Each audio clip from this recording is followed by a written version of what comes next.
Okay, we're here with Tyler, Rianna, and Sebastian, and I understand the three of you came to the Hampton Classic specifically. Why? Because we wanted to adopt a cat. And you've been planning to adopt it here at the Hampton Classic? Yes. And for how long? 2 months. Probably 2 months. For 2 months. 2 months, yeah. And you've been planning to, and have you picked out your cat yet? Yeah. Yes. And what's the cat's name? Tom? Tom, and you got him from where? From the animal shelter. Right there. Southampton Animal Shelter Foundation. Yeah. And besides taking home a cat, I understand you also brought something for the Southampton Animal Shelter Foundation. Yeah, we're going to donate $175 that we made by selling bracelets on the beach. So that we're going to donate that to the foundation. And that's something you were doing all summer long? Yeah. Yes. And you made $775, not thousand, that you're giving to them today. Yes. Well, that's so fabulous. Yeah, and we did it with our friends in Martha's Vineyard, Matt and Olivia Newfield. Very good. And are they going to get to share the cat at all? They'll get to visit, but they live in Connecticut and we live in New York, so it's kind of separated. Okay, so the cat will stay with you, but they can pet it whenever they come. Yes. And when do you take the cat with you? At the end of the week. End of the week, they kind of check things out and make sure everything's... Come in and take it and play. Well, it's fabulous what the three of you have done, bringing money to the animal shelter and giving this cat its own new home. And I know the three of you will be the best pet owners anywhere.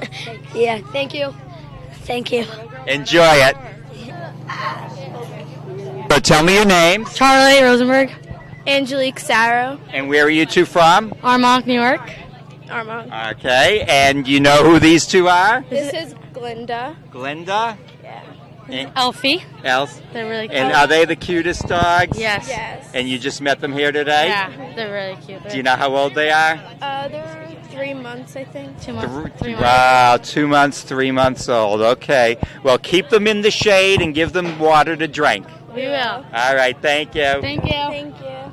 Introduce you to these wonderful people who brought out these beautiful animals, and hopefully, if you don't go home with one, you can at least donate to these wonderful organizations, and that will make all the difference in the world. So where would you like to start? Why don't we talk to Linda about the Mustang? Where's Linda? Oh, yes, Linda.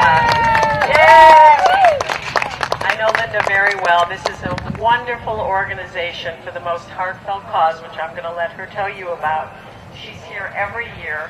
She works 24/7 tirelessly on behalf of these animals, and she really is the true hero. Thank you, Linda. Thank you. Thank you all for coming out today for the ASPCA Equine Awareness Day.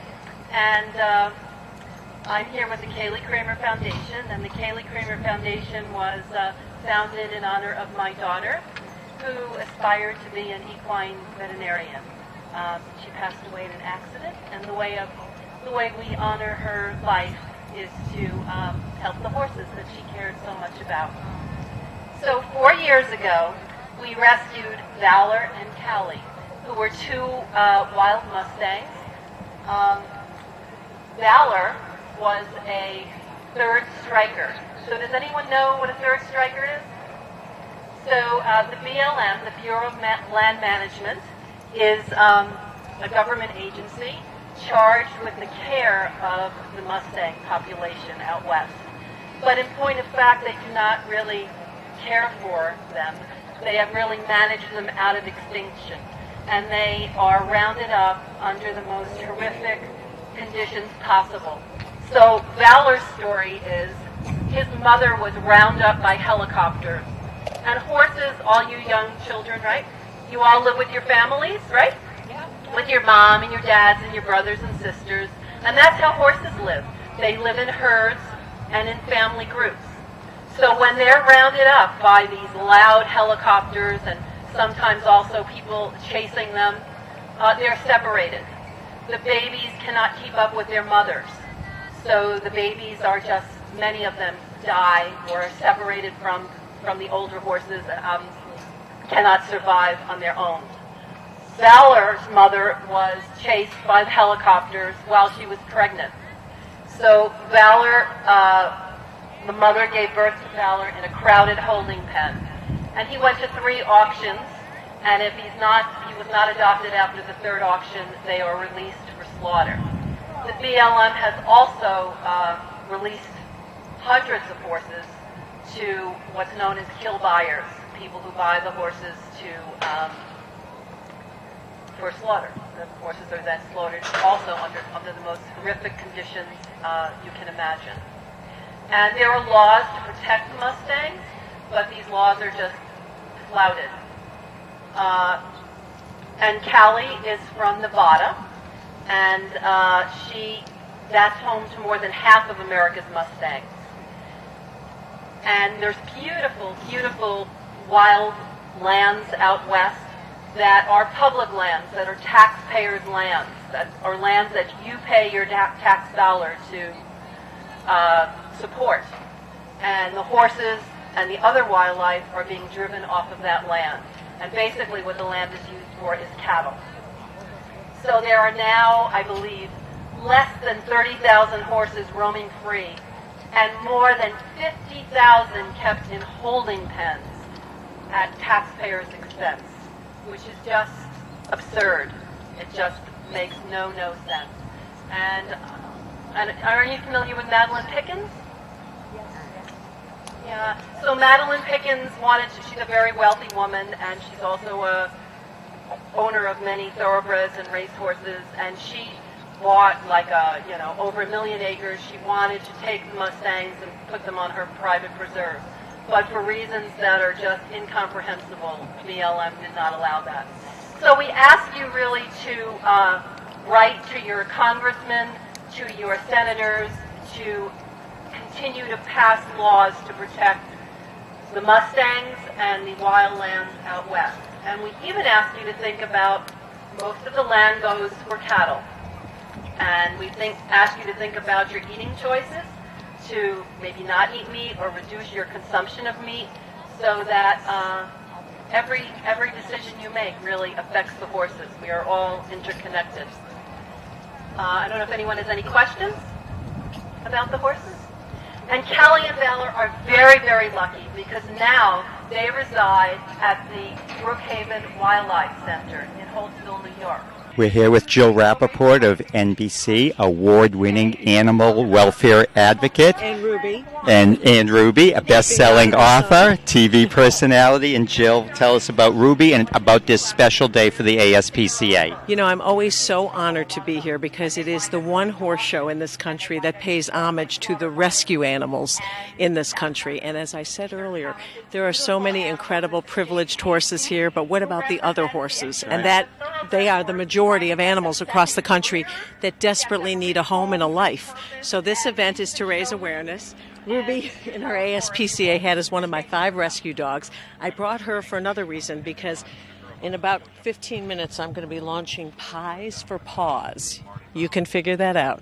It's going to be a very special initiative, and I'm hoping will make a major difference in the world of animal welfare and be a game changer and put the Ice Bucket Challenge to shame. Well, Jill, you, the ASPCA, already make such a difference in the lives of so many animals. We commend you for what you do. Oh, thank you. And we commend you and the Hampton Classic for allowing us to do it. It's a great team. We'll keep it going. Okay, great. Thanks, Marty. The only thing I've ever jumped are the ropes at a Ralph Lauren sample sale. So the fact that I'm here, I'm just honored to be here as a spokesperson. I'm going to let Georgina take this over because she knows all about what you look for in a great horse and a show prospect, right? Here you go, Georgina. Oh, you have a mic. Okay. Where's Haley? Is she getting up right now? She's here. Did she leave? No, she's getting her helmet. She's getting her helmet. Yeah, okay. But it just goes to show you, a rider of her caliber. She does this every year. Georgina did it the last 2 years. They get up on these animals cold. They're meeting them for the first time. And it just shows you the trust and how amazing these animals are. So they're really talented. They deserve a home. And these riders are the best in the world, and they can judge the mind and temperament and movement better than anybody. And every year they are truly just blown away, right, Georgina, and how great these animals are? Yeah, like Jill said, I've ridden a few of the horses over the years and always been amazed at how calm they are. And I always say, we have some of the top show horses that travel around some of the best shows in the world, and they come in here and they're impressed and they're a little bit and these horses just come in and act like it's no big deal. So it's always amazing. Yeah, I think it just goes to show that these horses can have a second career, be as a companion horse or a trail horse or more.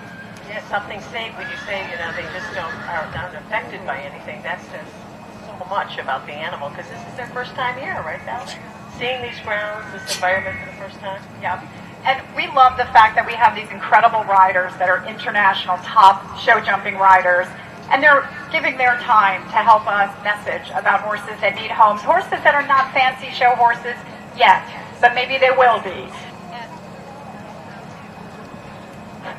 Hello. Oh. And Rianna, while Haley's mounting, can you tell people how you became an ambassador and what it means to you? So I became an ASPCA ambassador in 2005. After I won the ASPCA McClay final, and right away I was taken to the ASPCA Center in New York to see the newly unveiled bar-free enclosures for the adoptable cats and dogs. And immediately I kind of just became very close to the ASPCA because of all the work they're doing, and love seeing their involvement and really the effect that they had on all the animals that we love and that we take for granted, I think, in many ways. So I've been part of the ASPCA group since 2005, and we've been doing this for fourth year. And every year we really see these amazing horses that come from such horrible conditions and really, really sad stories, and hopefully we can take part in making their future lives much more enjoyable than their past lives.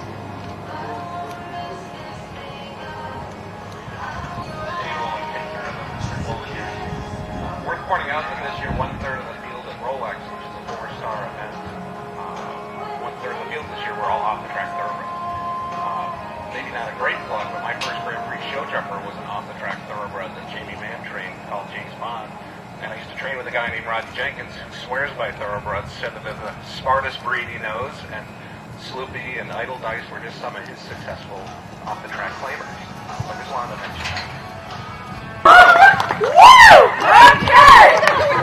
Oh, it's in my nostrils. Okay. On that note, and would you believe I had my hair blown out for this? I challenge 4 people, actually 2 are animals, because they're huge advocates and they have a very big audience. The first one, Metro, the painting horse. He is the Rembrandt of horses, a retired racehorse who was saved. His paintings go for thousands of dollars, and he is an incredible spokeshorse for all horses in need. So Rembrandt, I challenge you, I call him Rembrandt. Metro, I challenge you right now, and your owner can make you a bran mash pie. Number 2, Georgina Bloomer. I challenge Georgina to take the pie. You don't have to do it right now, but you can do it whenever you choose. My third person is Meredith Vieira, a huge animal advocate and a real clown. You better take the pie, Meredith. And last but not least, Xena, the warrior puppy, the pit bull, little tiny baby who was left for death, who got rescued by the Hickey family and became the savior for the little boy with autism. If we can't make you a doggy pie, Linda, your pet parent, she'll take the pie. There's my challenge. Anyone else want to take the pie today?